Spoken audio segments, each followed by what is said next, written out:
कोई हमें हमारी भावनाओं के साथ खिलवाड़ न कर सकता और यह हम अवश्य प्रयास करें, क्योंकि जो नकारात्मक ताकतें हैं, जिनके मन में आपके प्रति सद्भावना नहीं, दिखावटीपन है, जो राम के अस्तित्व को नहीं मानते, जो कृष्ण के अस्तित्व को नहीं मानते, जिन लोगों के मन में भारतीयता के प्रति कोई सम्मान का भाव नहीं, जिन लोगों के मन में ये कोई भाव नहीं कि दुनिया के किसी कोने में कोई हिंदू प्रताड़ित हो रहा है तो उसके प्रति आवाज उठा सके, क्योंकि उसमें भी उन्हें लगता है कि अगर हम आवाज उठाएंगे तो कहीं यहां उनका वोट बैंक न खिसक जाए। वोट बैंक भी जिनको दुनिया के अंदर होने वाले किसी अत्याचार में वोट बैंक दिखाई देता हो, वो आपके हितैषी कैसे हो सकते हैं? याद रखना, जो बांग्लादेश में हो रहा है, जो चर्चाएं हो रही थी अभी, वहां 90% जो हिंदू बचा है वह दलित समुदाय से है। और मैं इसीलिए कहना चाहूंगा, ये जो सबके मुंह सिले हुए हैं, इसलिए सिले हुए हैं क्योंकि इनके मालूम है कि बांग्लादेश को हिंदू उनका वोटर नहीं होगा। वह हिंदू है, ये हो सकता है उसकी गलती हो, लेकिन हम उसको गलती नहीं मानते, हम उसको मानते हैं उसका सौभाग्य है कि वो हिंदू है और उसकी रक्षा करना हम सबका दायित्व है। उसकी पीड़ा के साथ खड़ा होना हमारा दायित्व है।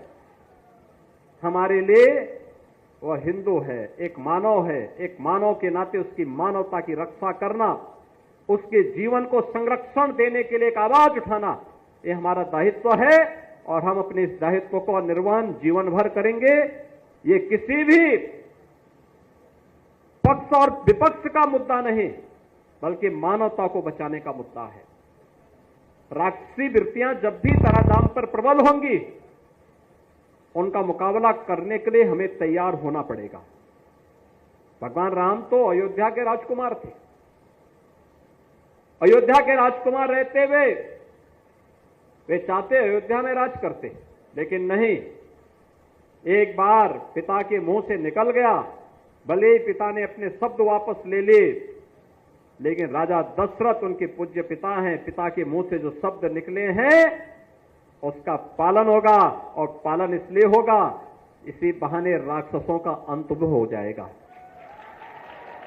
और उसी का पालन करने के लिए वे निकल पड़े थे।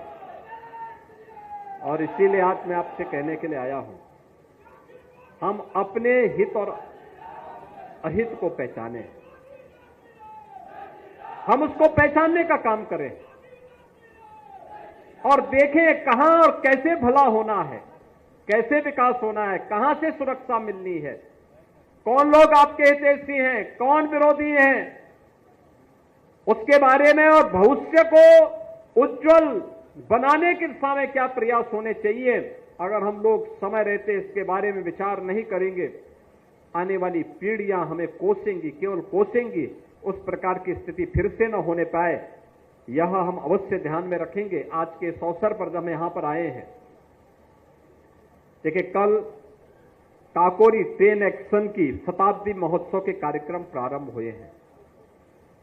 9 अगस्त 1925 को क्रांतिकारियों ने भारत माता की आजादी के लिए अंग्रेजों के द्वारा, ब्रिटिश हुकूमत के द्वारा जो खजाना भारत से ब्रिटेन पहुंचाने के लिए ले जाया जा रहा था, उस खजाने को उन्होंने काकोरी में रोक करके उसे अपने कब्जे में ले लिया था। और इसके बाद खजाना तो था मात्र 4,679 रुपया का, लेकिन ब्रिटिश हुकूमत उससे इतनी भयभीत हो गई थी कि उन क्रांतिकारियों को ढूंढने में उन्होंने 10 लाख रुपया खर्च किए, और 10 लाख रुपए खर्च करके फिर उन्हें उसने बिना उनका पक्ष सुने उन्हें सजा दे दी गई थी, जिनमें से पंडित राम प्रसाद बिस्मिल को गोरखपुर जेल में, राजेंद्र नाथ लाड़ी को गोंडा जेल में, ठाकुर रोशन सिंह को और असफाउल्लाह खां को आपके फैजाबाद और इलाहाबाद की नैनी जेल में बंद किया गया था। आज ये अयोध्या जनपद है और इलाहाबाद प्रयागराज जनपद है। चंद्रशेखर आजाद उनके हाथों में नहीं लगे, वे ब्रिटिश हुकूमत का मुकाबला करते करते शहीद हुए। पंडित राम प्रसाद बिस्मिल या जितने क्रांतिकारी थे, ये अपने लिए नहीं जिए थे, इस देश की स्वाधीनता के लिए जिए थे। इनका जीवन देश की स्वाधीनता के लिए था। और उन्होंने कहा था उस समय भी, एक ही तमन्ना थी उनके मन में कि हे इस भारतवर्ष में 100 बार मेरा जन्म हो और कारण सदा ही मृत्यु का देशोपकारक कर्म हो। यानी बार बार भारत में ही मेरा जन्म हो। यही पंडित राम प्रसाद बिस्मिल बोलते थे, यही ठाकुर रोशन सिंह बोलते थे, यही चंद्रशेखर आजाद बोलते थे, यही राजेंद्र नाथ लाड़ी बोलते थे, और यही असफाउल्लाह खां भी कहते थे कि हे परमात्मा, मेरा जन्म बार बार भारत की धरती में हो, लेकिन जब भी जन्म हो सदैव हमारा जन्म का कारण देश और परोपकार होना चाहिए, लोक कल्याण होना चाहिए, देश का हित होना चाहिए।